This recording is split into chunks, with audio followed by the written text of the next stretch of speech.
the truth is that because we have no Republican support in trying to pass a significant piece of legislation representing working families, we have to do it through the so-called reconciliation process, which means that you have to obey the Byrd rules. I won't go into bore you with all the details. So it's something that we are arguing right now. But I do hope, as we move toward what I believe is the most consequential piece of legislation for the working class of this country, as we demand that the wealthiest people and large corporations start paying their fair share of taxes, as we lower the cost of prescription drugs, as we expand Medicare to include dental care for seniors and hearing aids and eyeglasses, as we lower the childhood poverty, as we have already done, maintain that by 50% as a result of the American Rescue Plan. I hope that immigration reform is part of that general package. But don't all these very worthy causes you're laying out deserve their own debate and consideration? You in the past have said that this is not how Margaret, right now we have no Republican support. Zero.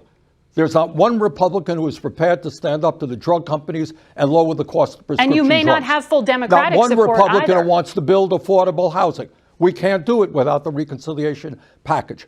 So right now what we are doing, and let's be clear, and I want the American people to understand it, we're taking on the pharmaceutical industry who are spending millions and millions of dollars trying to make sure they can charge us 10 times more than the people of other countries for drugs. We're taking on the healthcare industry, does not want to expand Medicare. We're taking on the fossil fuel industry, who thinks it's okay to continue emitting carbon while destroying the planet. So this is really a monumental struggle. I understand it's monumental, and it's a struggle within your own party, to be frank, because Senator Manchin just met this week with President Biden. He continues to say the number you're asking for is too big, it's too much.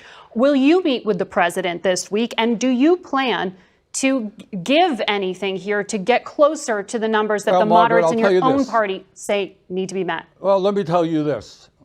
We have started off, as you know, with, I would guess, 80% of the Democratic caucus supporting a $6 trillion bill. Remember, this is over 10 years. Per year, it's less than we spend on the military. Now, maybe you can tell me, or somebody else can tell me, how much we should spend to save the planet. Because what the scientists are telling us is that if we don't get a handle on climate change within the next few years, there will be irreparable damage. And you know what? I got 4 kids and 7 grandchildren.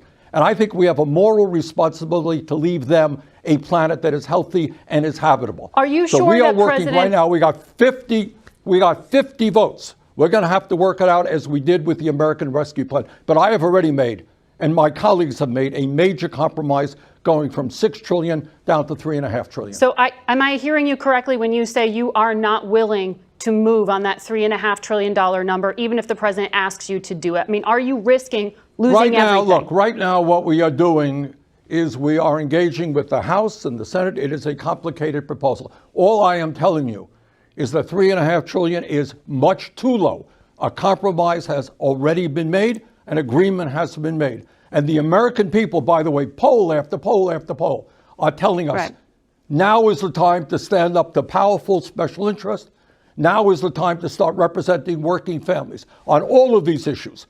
They are enormously powerful. And maybe, just maybe, we can work for workers for a change and not just wealthy campaign contributors. You keep saying the number of 50 votes, but it is well reported that Senator Manchin and Senator Sinema are not with you on this within the Democratic Party. Are you certain that President Biden will get them all in line? We went through this with the American Rescue Plan. We dealt with this with the American Rescue Plan, which, as you know, is the most significant piece of legislation to take us out of the economic decline. And it cut childhood poverty by 50%. It provided unemployment benefits. It did what had to be done to get us out of the emergency. We came together, and I expect, because of the pressure of the American people, we're going to come together again and do what has to be done. Will you meet with President Biden this week, just like Senator Manchin did last?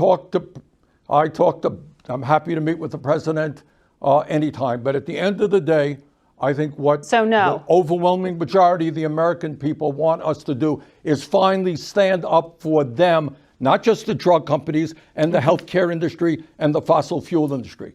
This is what we are trying to do. It's an enormous fight. We're going to win it. It's an enormous fight, and we will track it. Thank you very much, Senator Sanders.